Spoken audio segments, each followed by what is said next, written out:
სამწუხაროდ თავის პროფესიულ დღესასწაულს მედია საქართველოში ხვდება ძალიან მძიმე ვითარებაში. Ყველა ანგარიში, რომელიც ბოლო პერიოდში გაკეთდა, უკვე შემოდის ახალი ტერმინი, რომელიც მანამდე არ იყო წინა პლანზე წამოწეული და უფრო ადრე უცხო იყო ქართული მედიისთვის, ესაა მედიის ეკონომიკური მოხრჩობის საშიშროება.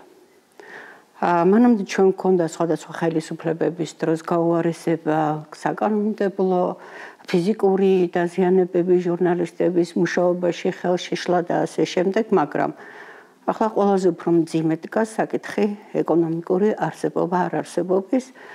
თუმცა ეს ამოცემულობა, ჩვენ ეს მოცემულობა უნდა მივიღოთ ისე როგორც არის, ეს არის როგორც მათემატიკური ამოცანა, ჩვენ გვეუბნებიან რომ არ გვჭირდება დამოუკიდებელი მედია, არ გვჭირდება მესამე სექტორი და ჩვენ ყველაფერი უნდა გავაკეთოთ იმისთვის, რომ ეს ამოცანა მედიამ გადაჭრას და ჩვენ არსებობა გავაგრძელოთ. ძალიან მნიშვნელოვანია საქართველოს მედია ლანდშაფტისთვის იმ სეგმენტის არსებობა, რომელიც ყოველთვის გამოირჩეოდა პასუხისმგებლიანი მუშაობით, ეს გახლავთ ძირითადად რეგიონული მედია, პატარ-პატარა მედიები, რომლებიც მუშაობდნენ საერთაშორისო დახმარებების ხარჯზე ძირითადად.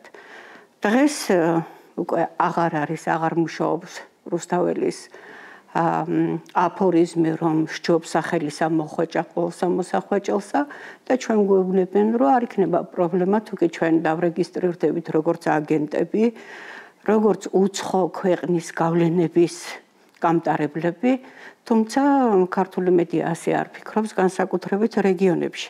ჩვენთვის ძალიან მტკივნეულია ეს ეკონომიკური მოხრჩობის მცდელობები კი არა პრინციპში უკვე არსებული რეალობა, რომელიც დამახასიათებელია რუსული და რუსეთის ორბიტაში მყოფი ქვეყნების მედიებისთვის და ეს განსაკუთრებით მძიმედ აისახება რეგიონულ პატარა მედიებზე.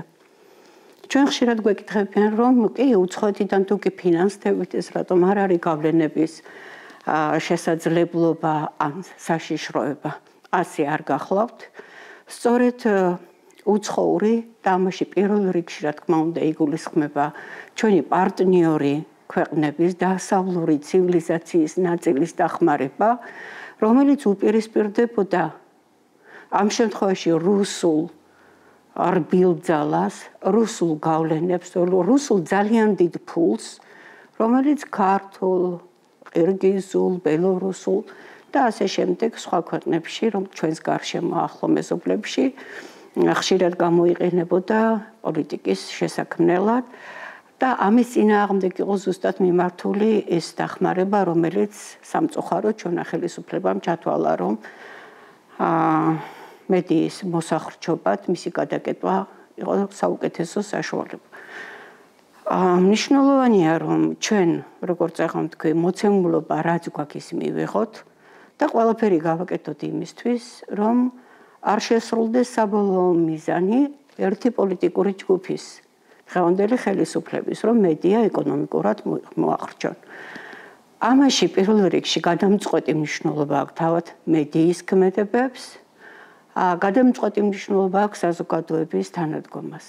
თუკი ჩვენ ერთ დღეს გავეღვიძებთ იმ ქვეყანაში, სადაც მე არ ვიტყოდი კრიტიკული, მე ვიტყოდი პასუხისმგებლიანი მედია, რომელიც მზად არის საკუთარი სიცოცხლის რისკის, საკუთარი კეთილდღეობის, საკუთარი კომფორტის სანაცვლოდ ადამიანებს მიაწოდოს სწორი ინფორმაცია, გაუზვიადებელი, გადაუჭარბებელი, რამდენიმე წყაროსთან გადამოწმებული, აქტუალური. ეს იქნება ტრაგედია იმ საზოგადოებისთვის, რომელსაც დემოკრატიული ღირებულებები მიაჩნია ძალიან მნიშვნელოვნად. თუკი ჩვენ ამ ღირებულებებზე უარს ვამბობთ, მაშინ ცხადი არც მედია გვჭირდება, არც მესამე სექტორი გვჭირდება, მაგრამ მაშინ არ უნდა გქონდეს იმისი პრეტენზია, რომ ჩვენ ძველი ცივილიზაციის ქვეყანა ვისწრაფით ახალი ცივილიზაციის ნაწილი გავხდეთ. ამის მოთხოვნა თუ კი არ გვაქვს და თუ კი დამოუკიდებლობა, თავისუფლება არ არის შეცნობილი და გარდაუვალი აუცილებლობა, მაშინ ცხადია მედიაც არ გვჭირდება. მე მაინც ვიტოვებ იმედს, რომ ქართულ საზოგადოებას, საქართველოს მოსახლეობას სჭირდება მედია, რომელიც იქნება უფრო უკეთესი. ცხადია, საზოგადოების ნაწილი შეიძლება იყოს განაწყენებულიც მედიაზე, მას არ მოწონდეს მედიის მუშაობა, მაგრამ რა უყოთ იმას, რომ საქართველოში ყველა სფეროში ანალოგიური მდგომარეობა ხომ არ შეიძლება აღმოცენდეს საუკეთესო რომელიმე დარგი ჩვენს განათლების სისტემაში, ჩვენს სასამართლო სისტემაში. ჩვენ იმნაირები ვართ, როგორც ექიმები არიან, როგორც ინჟინრები არიან, როგორც პედაგოგები არიან. შეიძლება ცოტა უკეთესებიც, იმიტომ რომ ჩვენ საკუთარ შეცდომებზე ხშირად ვლაპარაკობ და ბოდიშის მოხდათ შეგვიძლია.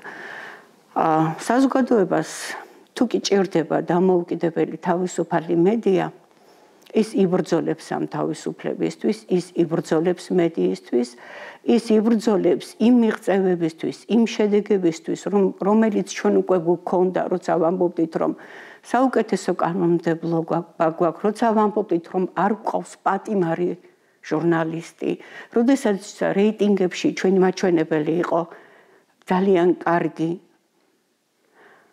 ამ მიღწევების დაცვას სჭირდება ბრძოლა, სჭირდება ერთიანობა, სჭირდება უკეთესად მუშაობა. და თუ კი ჩვენ შევძლებთ, რომ თავისუფალი მედიისთვის, მედიის თავისუფლებისთვის ბევრი ვიშრომთ, გადავლახავთ იმ პრობლემებს, იმიტომ რომ გამოუვალი მდგომარეობა არ არსებობს. აქ დროის ამბავია, ჩვენ ყოველთვის შევძლებთ, რომ გამოინახოს გზა, რადგანაც განვითარება, მათ შორის მედიისაც, მედიის თავისუფლება არის ქვეყნის დემოკრატიული განვითარების ქვაკუთხედი. მე მინდა დავიტოვო იმედი, რომ საზოგადოებას ჭირდება თავისუფალი მედია, დამოუკიდებელი მედია და სწორედ ამ იმედით ვილოცავ პროფესიულ დღესასწაულს ყველა იმ ჟურნალისტს, განსაკუთრებით ჩვენს კოლეგას, რომელიც ამ წუთში ციხეშია და რეჟიმის განაჩენს ელოდება, სამწუხაროდ ქართულ მედიაში ეს кейსიც შემოვიდა პროფესიულ დღესასწაულს და ვიტოვებ იმედს, რომ მედიის თავისუფლებისთვის ჩვენ ყველაფერს შევძლებთ და გავაკეთებთ.